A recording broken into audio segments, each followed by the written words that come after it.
Yeah, we started talking about what we had in mind of like having a family that broke the bounds of our history and what had been done to us or what we had experienced, and wanting to create something different. Well, first, I just want to say that I think parenting is really hard. It's like I thought it was pretty easy. Even I think coming from just messed up situations, often we talk about like we don't even know what to do in this situation, or like we're learning together and training kids. Like this is a lot, and so we don't get it right all the time. I mean, like we mess up a lot, and there are days where we put the kids to bed and we sit on the couch like we're the worst parents ever. And then the next day something beautiful happens and we're like, we're the best parents ever.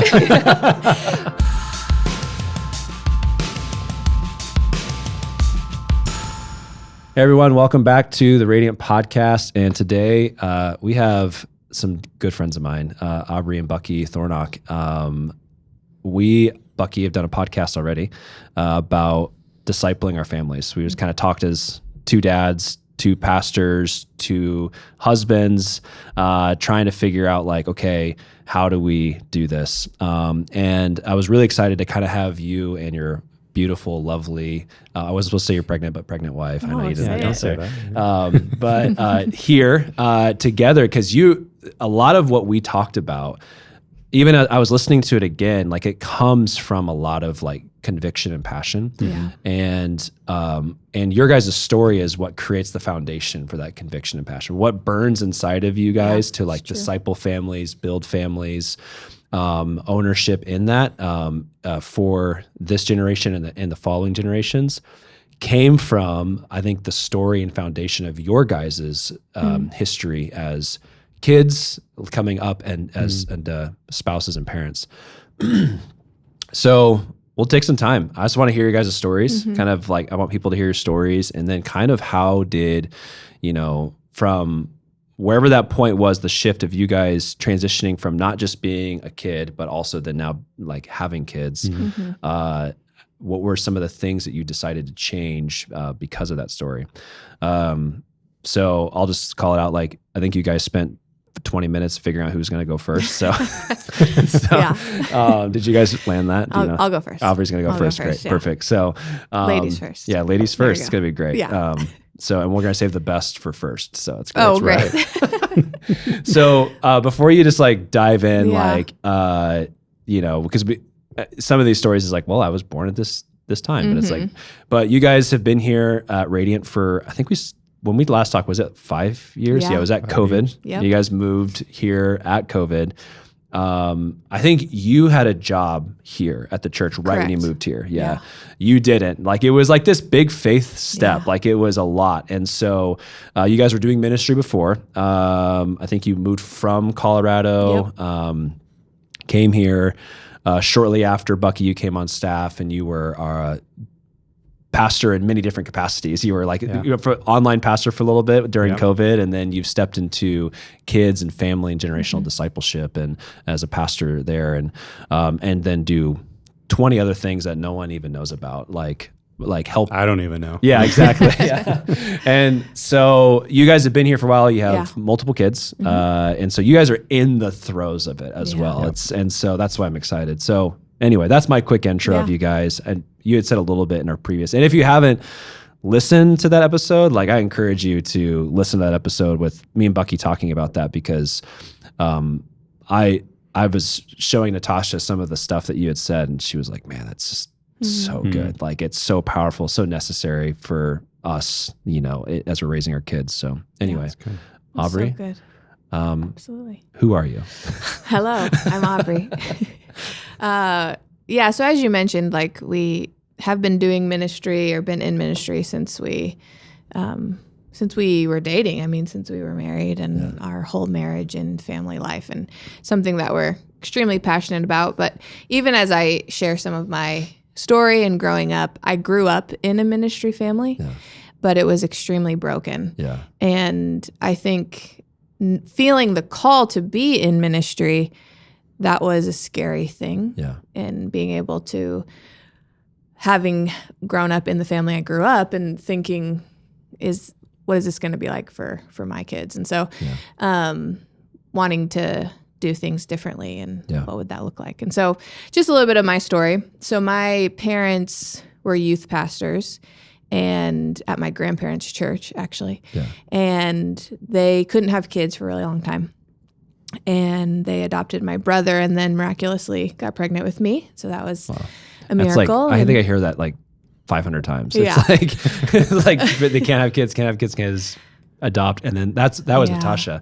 Wow. Like parents couldn't have kids. And then like they adopted a brother and a sister. And then all of a sudden they got pregnant with Natasha so and pregnant sweet. with her brother. And it's like, well, how does that happen every time? The Lord's kind of like tricky, I think. But. Yeah, so good. So had me, and then around, I think the age was around 2, my mom was unfaithful. Okay. And she actually got pregnant in that affair, and it kind of threw our family into turmoil. Yeah. And so my dad, who is incredible and faithful, was willing to step up and adopt the baby that she was pregnant with, but they had some marital issues and eventually separated. And that was right around the time I was 2-3 years old. And she moved me and my brother and my soon-to-be sister across. So my dad was in California, and we moved all the way to Virginia. Wow. And so all growing up, I had no dad in the home. It was just single mom and all of the challenges that came with that. Yeah. And I think one thing that I just want to say right off the bat is my mom was always very loving. Yeah. And I always knew I was loved, cherished. She always loved the Lord, but just was really broken, made a lot of poor decisions, put us in a lot of poor situations. And I honor her for the way she loved and sacrificed, but I think through a lot of just poor decisions that put us into a lot of hard situations. So went through like a lot of hardship financially. Like there was just pretty extreme seasons of poverty, pretty extreme seasons of like not knowing what would come next. Like there was even seasons where we were living out of our car. We were always on food stamps, like all of these different dynamics. And I know even in that, my mom, it was her desire to never let that show. So I think one of the most painful things in my childhood was everything was secretive. Yeah. So it was, we always were in a church. We always were involved. I always was like the kid that was volunteering. Our families was the first to arrive, last to leave, but no one ever knew what was actually happening behind the scenes. No one ever knew that we were struggling. And just living that life, kind of a double life, but being so embarrassed as a child that I just was like, but I'm awesome and I'll serve and I'll do all of these things. Like, this is what ministry means. Like, I loved God, I loved my family, but there was never real addressing of the issues that we were facing and the instability of that caused. So I remember when I was in college, I did a psychology class, and one of the assignments was to like write out every time you've moved in your life, because moving is considered like on the list of traumas. And so I was like, interesting. And so I was like listing it out, and then I like lost count at 34. Oh my gosh. And I realized, by college. Yeah. It was literally at that season of my life I realized, I think my childhood was a little more messed up than I thought, you know? And just was able to dive deep and to get some inner healing and seek the Lord and healing on a lot of the dynamics that flowed through that. And I think that was a big turning point for me, because it was something that my mom would never do, was go to that place of, I need to seek healing from the hurt of the past to be able to step into healing and walk in healing and victory in now. And so that was an interesting time. And so it was around high school when we moved to Texas, and it was about that time that my dad also moved to Texas, which did offer some stability, because he, even in my mom having like kind of hiding things from the church or our community, I think my dad wasn't fully aware of the level of hardship that we were going through. Were they both still being like youth pastors during this time? time? No, my mom wasn't. We were always volunteering and involved in the church, but not in an official capacity. Okay. And my dad, he went from doing like production work and then sometimes working in the church, but he was always kind of in that production world. And so we would always travel out and visit him in California. But then right around high school time was when we both ended up in Texas and just got some good time with him, like actually in my life on a regular basis. But it was an interesting switch because I hadn't had like a dad on a regular basis for a long time. And just looking back, it was like how often I just lived under the banner of everything's fine and my life is great and I love God and everything's good, right? We go to church. But this all of these underlining issues of hurt and instability, that was never addressed, you know? And so, and even with my mom, she had gone through so much childhood trauma and so much hurt in her life, and that having never addressed that, she was just doing her best. Like she was just trying to survive and provide a life for us. And so I honor her for that. But it still there was a lot we went through. Still a lot, yeah. And so we lived in Texas, and I always loved the Lord and wanted to be involved in ministry and was volunteering in youth group, all the things. And then it was towards the end of high school, I really felt a call from the Lord to do ministry. And at that time, it felt like a noble call, like I want to do this. Mm-hmm. And I moved out to Colorado to do a ministry school there. And it was in that time I was doing college and kind of just faced with the reality of I need to address some of the hurt and brokenness from my childhood, and realizing if I wanted to do ministry, I want to do it authentically, and I want to be real, and I want to deal with the things I need to deal with specifically because I want to have a family. That was the other huge part of my life that I wanted. I wanted to have children. I wanted to do ministry with my husband, whoever that would be. Whoever. And like that was the deepest dream of my heart. Yeah. And so it just feeling that like, how do I value the positive things of my legacy, but how do I not repeat the damaging and harder parts of that story? And so, that was a season of growth and learning. And then it was in Colorado that Bucky and I met. Yeah. And then really my ministry journey started. And even when we got married or when we started dating, like talking through what does it look like to almost start a new legacy of what do we want our family to look like, and what do we want, how are we going to deal with our stuff and raise a family that loves God and can be successful in ministry. And so And when you met Bucky, how old are you?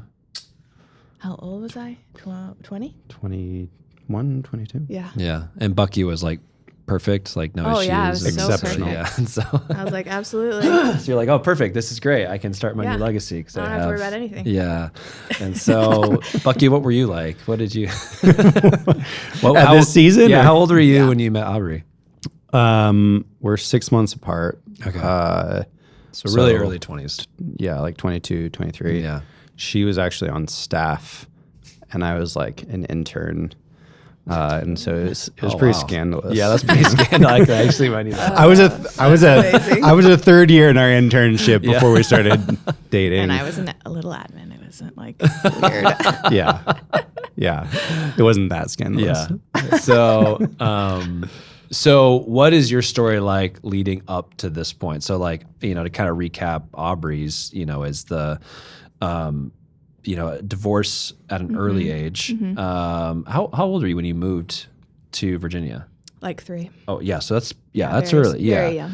So, you have siblings and your mom, other side of the country, and you are struggling with all of the, as a 3-year-old, all the way up to high school, something is not right. Absolutely. But you're just used to it and you can't share it. And so like all of the things that does to our brains it's like as those early wirings of your brain is not great. And so then you get into high school year and you're trying to, reconcile through that, work through that, feel called into ministry, go to Colorado, start to work through some things. And then you meet this handsome man, Bucky. Yeah. Knight in shining armor. Over there. So it was a wild oversimplification of your story, but that was. So then Bucky, what's your story like? Yeah. It's a mix of things, but early on, my mom ran off with me when I was like 2 or 3. Was born in like Fort Smith, Arkansas, Oklahoma area. Ran off with me to Utah, and didn't really ever know my real dad until much later in life, but she got remarried. So my dad, who's my stepdad, he's been my dad my whole life. Yeah. And piecing together just like what those early years has not been the easiest to like get truthful answers, but I know that my mom struggled with alcoholism her whole life. And so it was just in those first few years of like new dad, all that, didn't really know. But she was able, I think, to like suppress a lot of that. And then had a little brother, a little sister. They're 3 years younger, 6 years younger. And it was about second grade that like that alcoholism started coming out pretty intensely. And it was my family wasn't Christian. My stepdad, his side of the family is all Mormon. My mom would take us to like Catholic church because there's like a Catholic church down the road from us. And so I didn't really have I had some concepts of like faith and religion, but it didn't have like a relationship with the Lord. It wasn't something that was necessarily like promoted. We weren't reading the Bible. Yeah. So it wasn't a Christian family. Yeah. But yeah, around like second grade, my mom's alcoholism came out, and it turned into a very interesting dynamic of abuse, verbal abuse, of trauma and fear, like not knowing what I would come home to after school, not knowing if like my siblings were safe. Took on a lot of like, at least in my second grade, what is I, like 6, 7 years old? Took a lot of like ownership of my family, of like protecting my siblings. And my dad, he did as best as he could in that season, and just to even honor like him through that season, like he did what he could, but there was definitely some deficits within our family to be able to address like a lot of that issue. And so resulted in a lot of abuse, a lot of fear, anxiety, lots of cops being called over for domestic disturbances and such. And like I said, just really trying to protect my siblings through that season was interesting. And I think as I looked at it, it's like I went through so much that like now my my son and my daughter are at the age that like my sister and brother and myself were at through that season. And to imagine them having to experience that, like that it was hell. To be honest, like the anxiety that came with that. And I think also like similar to my wife's story, like people just not knowing, and like a lot of it being behind closed doors. And so having to like figure out how to emotionally work through that. Definitely resulted in a lot of self-hatred. And there was like, even like, and again, I want to honor my family, but to be truthful, there was a moment where like my mom tried to kill my dad. And the way that I stopped it was by threatening to kill myself. And just a lot of just painful experiences. It's like trauma attacking trauma. It's it's like you don't know how to resolve it, and they don't know what they're doing, and it's just like it's absolutely terrible. So to fast forward, got to middle school season, and it got to the place where my mom was diagnosed bipolar. She was in and out of like rehab facilities. my grandparents on my dad's side had like moved in with us and like were taking care of me and my siblings during that season. And it was driving itself towards the place of my parents getting divorced. Like I straight up asked my dad, like, why have you not divorced my mom? And definitely not something that like, even as I look at it today, like I don't believe in divorce, but for the sake of what was happening, like the protection of us as kids and for there to be a safe and healthy home, like it was what was needed. Yeah. And so they got a divorce. In that season was interesting also because my mom being like I figured out in that time around like third grade that I was, my dad was my stepdad. And so my mom would use a lot that she would say the phrase blood is thicker than water and say like, I should side with her because my dad wasn't my real dad. Jeez. And I remember that specifically when she tried to like kill my dad, that I had a switch in my brain to where my mom was not my mom. Yeah. She was somebody I had to protect my family from. And by the time middle school rolled around, it was like no question, like I need to protect my family. Oh my gosh. So my parents got a divorce in 8th grade, 9th grade. And so into high school, depressed, anxious, self-hatred, lots of like lonerism and wanting to have friends, but really just, it was a difficult season. And I got invited to church in my sophomore year of high school. And I encountered the love of God for the first time, and people sharing with me what it looked like to walk out faith. And I was changed in a moment. Like I realized a lot of things. I confessed my belief and my faith in the Lord, and I tried to follow Jesus the best I could. Didn't have a ton of discipleship, so it was a lot of like just trying to not do the bad things I had been doing, you know, and like stop cussing, stop going out with girls, all this stuff. And so high school, trying to follow the Lord, still dealing a lot with that. And I got into college age and started going to church, starting to feel a call to ministry, which... Real quick, let me interrupt you for a second. Before you shoot into college, when you gave your life to the Lord in high school, like obviously you were one person before that, and now you're trying to be a different person before that. How did that change even just the way that you were interacting with your siblings, your mom, your stepdad? Like what were those... You're a sophomore, so like... Junior, senior year, high school, what was home life like during that time? Yeah. So after my parents got a divorce in 2004 or something like that, I didn't see my mom until she passed away about a decade later. Wow. Okay. And so it was a lot of like protecting my siblings. Yeah. Didn't want to like invite her in again. And so there's a lot of distance during that season. My grandparents lived with us during that season, and I think you mentioned earlier they were Christians, right? My grandparents were LDS Mormon. Oh, okay. Yeah. We can cover that in another podcast.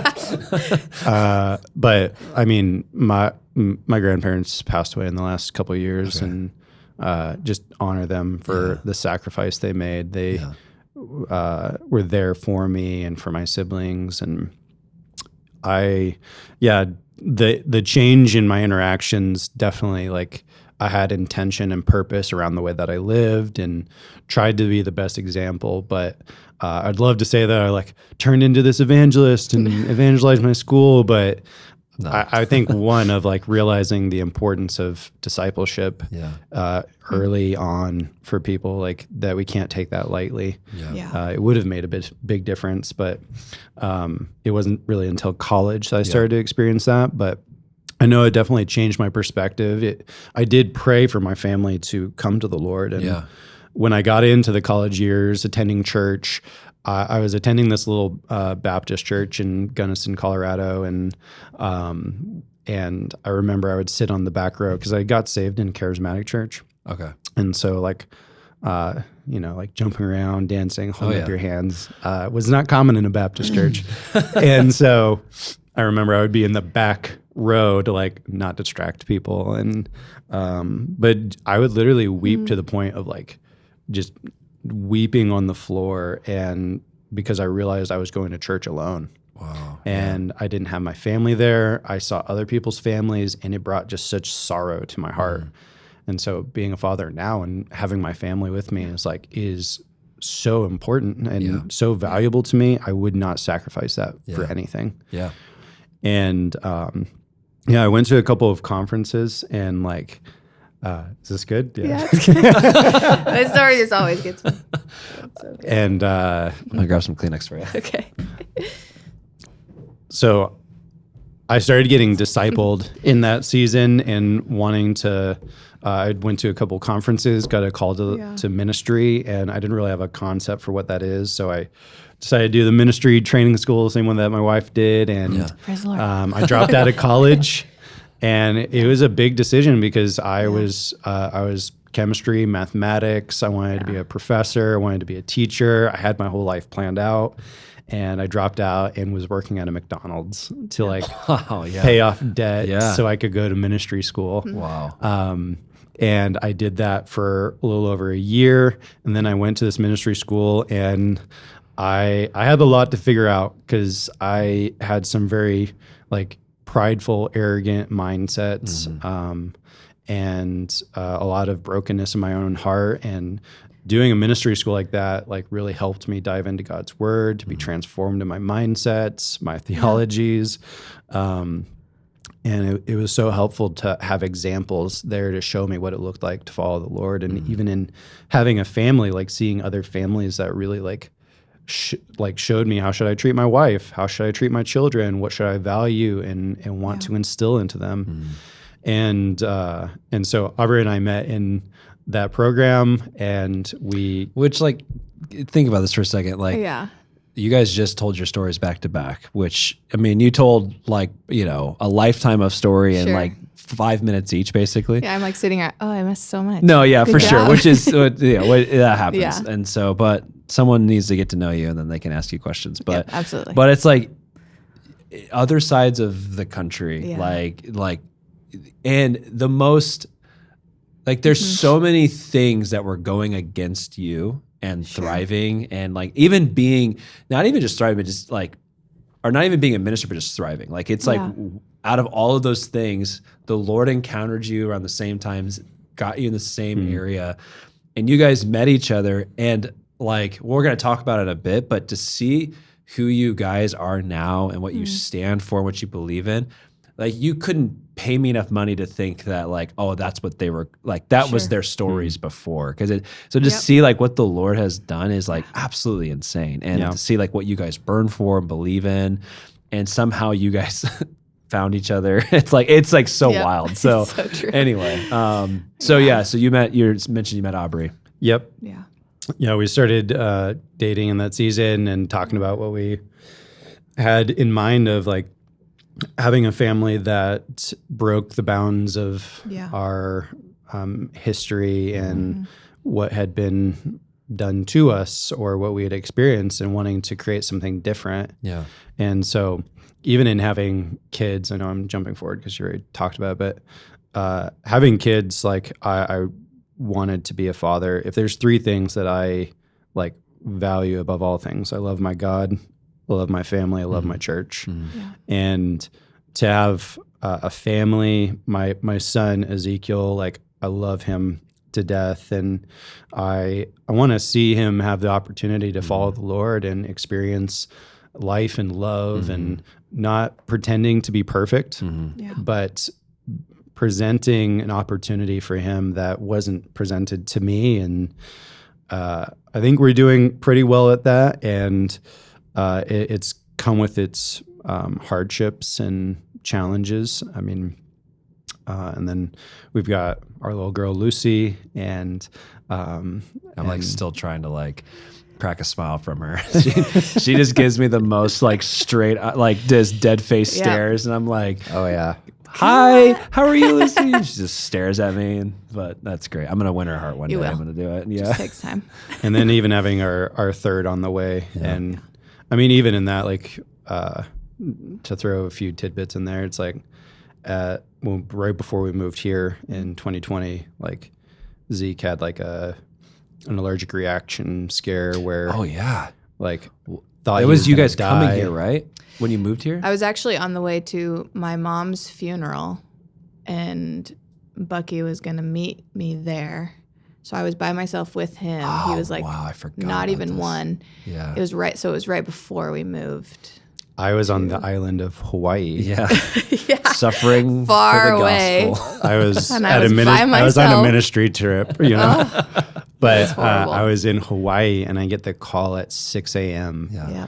that he's not breathing. Yeah. They're on an airplane. They're trying, like, she hangs up. Yeah. I didn't know for a half hour if my son was alive. Yeah. Yeah. And so I share that because it created a lot of trauma of like fear of death, all of those things. Yeah. I didn't even know if I wanted to have more kids after that, just like the psychological elements of it. And we got to the place of, all right, let's have another kid. We have Lucy. And then within recent years, like my mindset has changed so much due to pursuing the Lord, healing, hearing from people, hearing from, and it's changed my mindset. We like excited to have a third baby, and like I would have 20 more kids if time and Adoption is an option. Have you guys discussed that? Or? But I mean, it's just changed my mindset. And so having a family and being able to raise them up in the Lord is such a value that we have. Yeah, absolutely. 100%. Wow. So you guys had kind of mentioned when you met, how long you guys been married now? 10 years. 10 and a half. years. Yeah. That's wild. Yeah. Decade. Yeah, you're old. So we are. So 10 years ago, you know, and even like how long were you dating before that?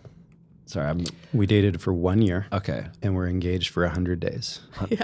Wow, someone was actively counting. That's right. Well, it was very fast. So Very that's fast. So, you know, 10, 11 years ago, you guys have the conversation of like, okay, we want to create something different. Like we want to, and it's not necessarily, and it wasn't necessarily, because I didn't hear this from you.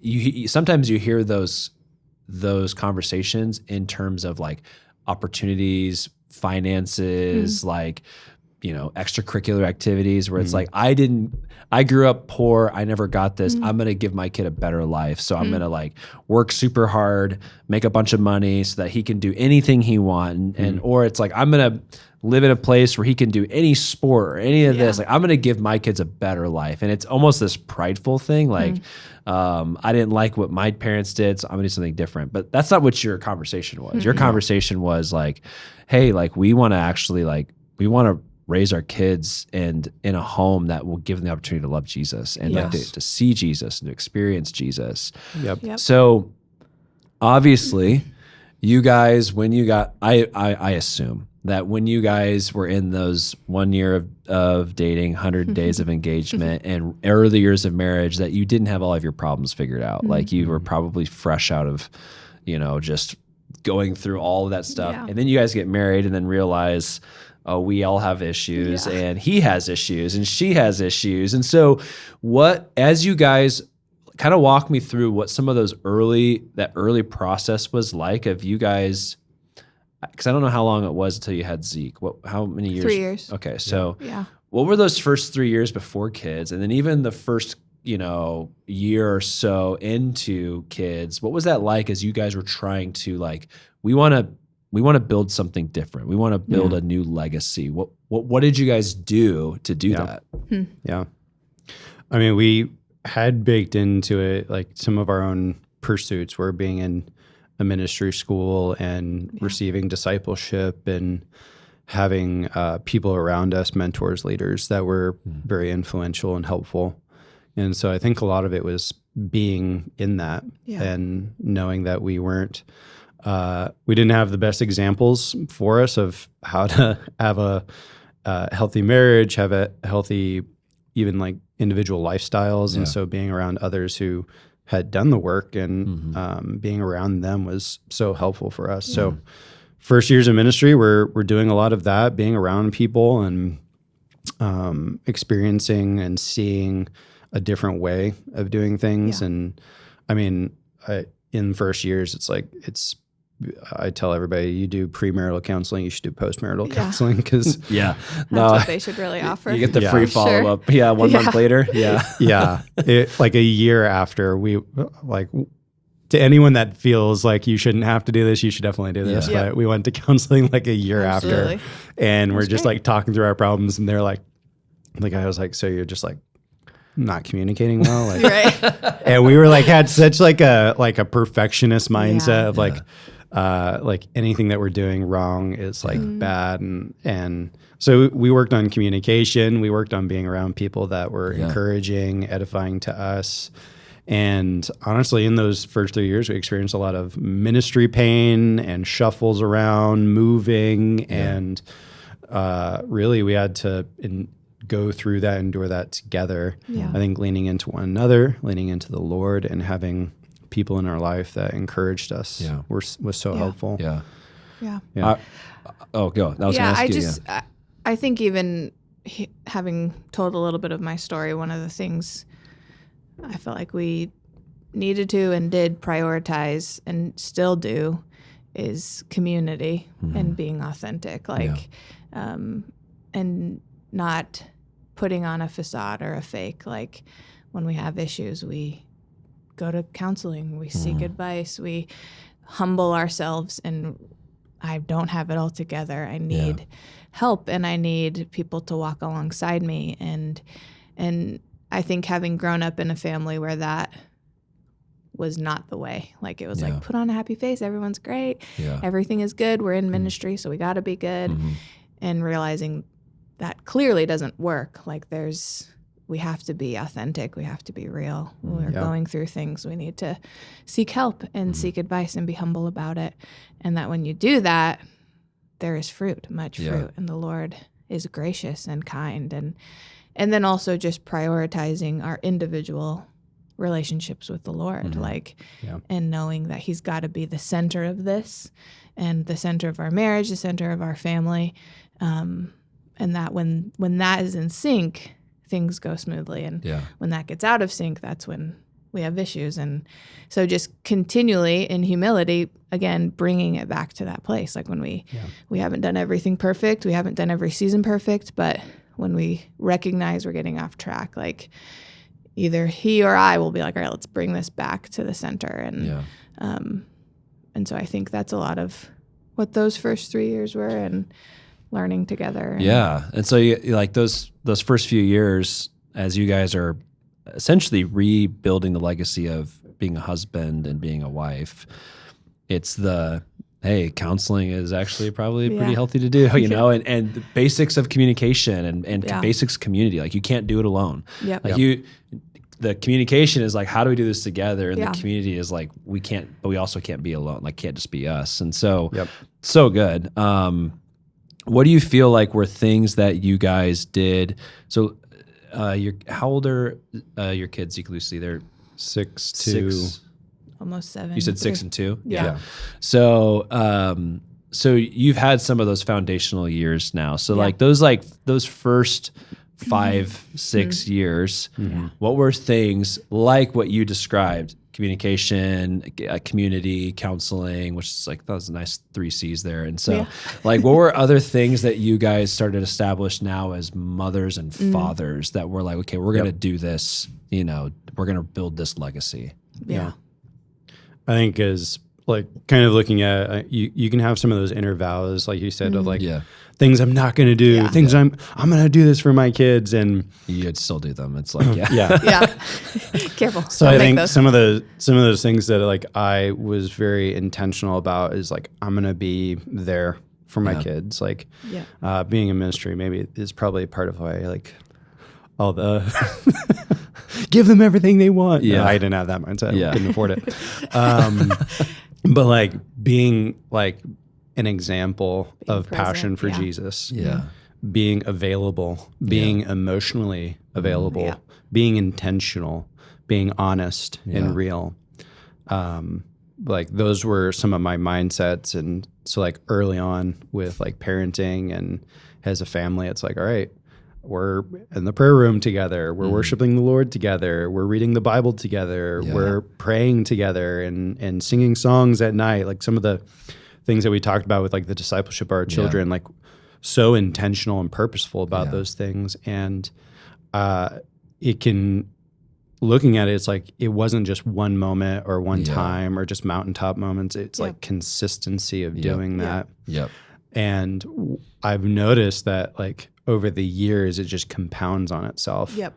Like the way that like my son at 6 years old prays right now, worships right now, engages with the Lord right now. Like it was through consistency, through boldness, through conversations. I hear the mixture of me and my wife and also the community of God in his spirituality and his faith and the way that that's been cultivated. I see it in our 2-year-old. Lucy came home and starts telling us the gospel, and she's like, Jesus died on the cross, and he has holes in his hands, and he's alive. And I'm like, all right, you've heard that from us, but the way you're telling me it tells me that you heard that in other contexts too. So we are so purposeful, so intentional. We have been and will be on that. And then I think also like the way that like we interact and like in our marriage. And I tell my kids this, and maybe this isn't healthy, who knows? But you can tell us, Sean. Be grateful for your mom. You know? Like what I tell them. You have no idea. I remember looking in my son's eyes when I saw how much it crushed him when he was like, Dad, like he said something, and I was like, I love your mother more than I love you. Oh my gosh. I was like, I chose her and I loved her first. I was like, That's I love you beautiful. so much, but I love your mother more. And and in my head, when my father said that to me, it like changed my perspective. But I watched it like crush him, and I was like, please no, I still love you. I love you like so much. So anyway, when you like just recognize, like I'll say to them, like, you have an incredible mother. You have a mother who loves you. And I think that's also been like great for me. Like obviously it's hard for me to look back on my childhood and like have any good memories about my mom.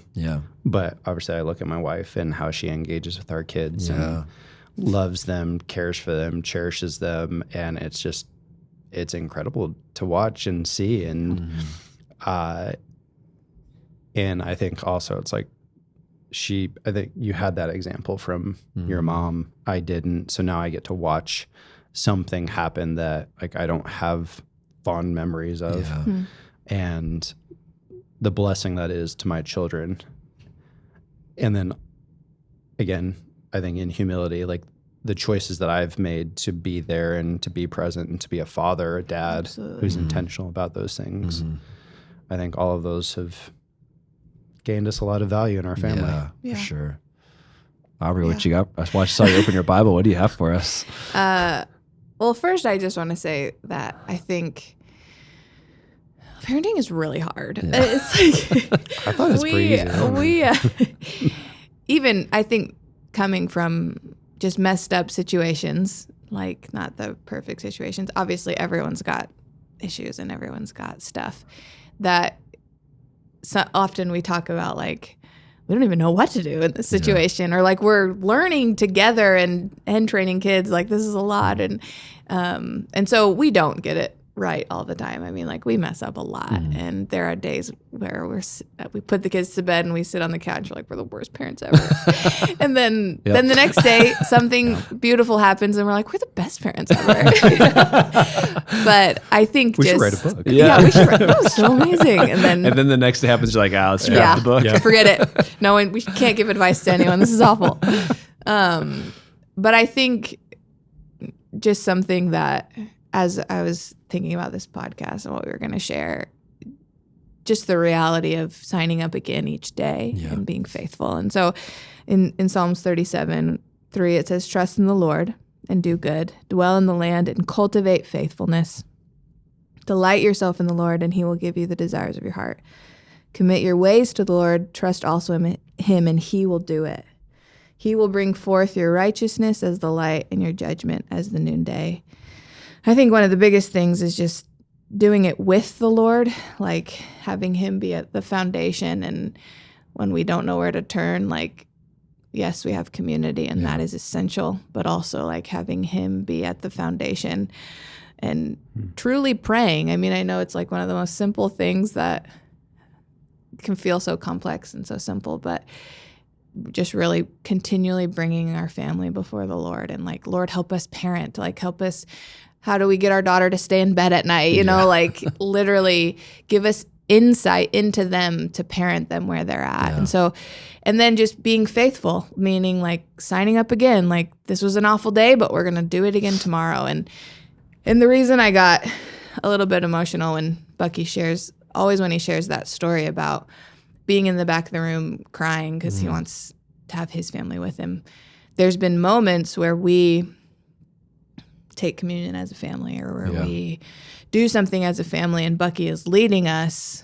And I always go back to that memory of like, the Lord has been faithful. Yeah. And he's been faithful to you, me, and our children. And now it's like, we're doing it. Like we're taking communion together. Or we're, if I could, I'll share a quick story. So one of the things that Bucky leads our family in so well is just serving our family. And one act that he's actively done since we were married and even with our kids is having moments, creating special moments. And there's been times where he's like washed our feet as a family. And it's been so powerful. We've done it with our kids since they were little. Yeah. And one of my literally fondest memories of all time happened this last Christmas when my son loves holidays. So he's like, matching pajamas, everyone the same. Everything's like, he loves special events. And it was Christmas Eve. We did the matching pajamas thing. We were all sitting and you could just feel he like felt so loved. He was like oozing love. Yeah. And he ran into the kitchen. We were all just sitting in the living room. And he comes back with this little bowl of, makes me cry, little bowl of water, like so tiny. Yeah.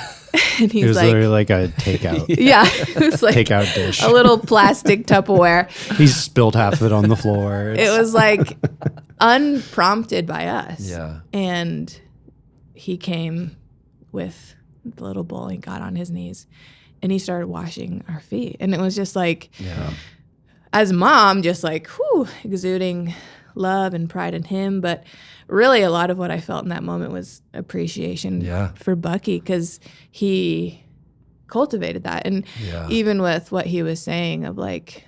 Well, he connected love. Like everything he was feeling, like love, care, like family, joy. He connected it with what you showed him, which was humility and serving and family. Yep. And so like in his mind, he was like, oh, this is what I do next. Yep. Like this is how I show my love is by serving and loving my family. And you guys created that legacy. Yeah. It was beautiful. And he just even washed our daughter's feet and watching her like love that moment and just then she got down and did it. Yeah. And it was just so special. Yeah. And I think obviously that was one of the moments where like, well, we're awesome for this. We got this. And then, an hour later they're fighting over whose presence was. Exactly. But I think just the reality of cultivating faithfulness and creating moments and memories and being intentional about that. And being humble enough to say, I'm not going to always get it right. Yeah. I think, and of course, leaning into this part, the mindset and the goal that we have is to create a legacy of faithfulness. And we are laying foundations of that for our family. And it was in part like exemplified in a little bit, but I think a lot of it we're figuring it out as we go. And I look to just the stories of faithfulness that I see in Christians throughout history who started out a path and it resulted in generations of faithfulness. And I think that's when I think about it in the sacrifices and the opportunities and the places to go low and serve. And it's okay, this is a foundation. I don't want to just be a good dad. I don't want to just be a good husband. I want to be a faithful grandfather, great grandfather. I want to be someone that, sure, you forget my name at some point, but the legacy of what follows is beyond just the momentary decisions. It's beyond just my faith. Yeah. And I think a story that like really like exemplified that for me is like reading The Great Divorce by C.S. Lewis. And there's this story of like the bright people, and there was one that had like a parade of children coming behind them, and he asked the question, who are these children? And they're like, oh, it's the spiritual children of this person's life. And like, I think my greatest honor in serving the Lord is to like raise up a family that's going to love, fear, and serve the Lord.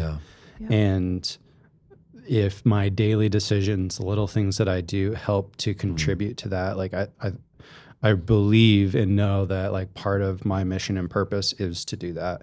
And I actually think that's part of our purpose in raising up families. I think families having that mission and purpose of like, I bring glory to the Lord by raising up children who love and serve the Lord. And that's not going to be perfect. I don't think that as a Christian family, like it's guaranteed my kids are going to follow the Lord, but heck, I'm going to do everything and anything. And even if it's they drift away at some point, that we are a solid foundation for them to return to. Yeah, so good. That's so good. Guys, thank you. Like for being like, I just commend your faithfulness, your passion, your heart of humility to like, look, we might not have like come from this, but like we want to create this for our kids. And I just think of like how we talked about earlier, like how far apart you guys were, like how you could have been, but like how you guys came together and decided we want to create something new. And then what you've created for your kids.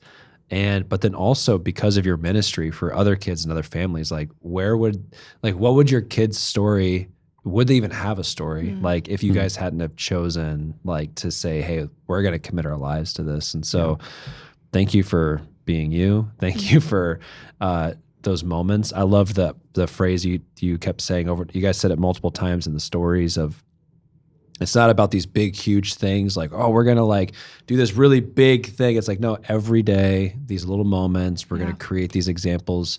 I'm going to be present. I'm going to be aware. I'm going to show love, show kindness. I'm going to show humility, because there's those times as parents, like we make a lot of mistakes. Like we're also being refined, and we're also trying to learn. And it's like, I'm going to be humble, and I'm going to tell my kid I'm sorry, and I'm going to like do this, and I'm going to create something so that when they look back, they're going to say, well, my parents weren't that great. Like they had a lot of issues, but like if my son can look back and say like my dad was kind of annoying and he was kind of like whatever, but he did show me like what like love and humility was like. Oh, that's all. That's all I did. Yeah, that's all I could do. So, and those decisions to say to anyone that's like, oh, I can't do that, or feeling discouraged, like been there. Absolutely. The piece is what the Lord is wanting is your willingness to go there. And he promises to empower and strengthen you by his Holy Spirit in your inner man. He promises to give you everything that you need for life and godliness. And the truth is again, the person that will do that is the one who made the pre-choice choice, the decision to go that direction. And you have to start somewhere. And so even for someone listening, my prayer for you is that you would make the decision. And it's a daily decision, fresh manna, fresh mercy. And it's the Lord that's going to strengthen you to be able to do it. But your willingness to say yes. Yeah. So good. So good. Well, Bucky, Abree, thank you so much for taking the time, being here, sharing your story, and Team Thornock. Team Thornock, best podcast yet, by the way. So don't tell anybody else I said that. You say that every time, don't you? No, actually, it's the first time I've ever said it. Oh, yeah. Wow. Check the tapes. We'll Never see. said it. He said it in mine. But Just stopped recording and then said it. So anyway, thank you guys. We'll have to have you back. Talk about in a few years, like, all right, what do we keep doing? How do we keep being good parents? That's right. And so Well, we hope you enjoyed this conversation. Make sure you subscribe, and we'll see you on the next episode of the Radiant Podcast.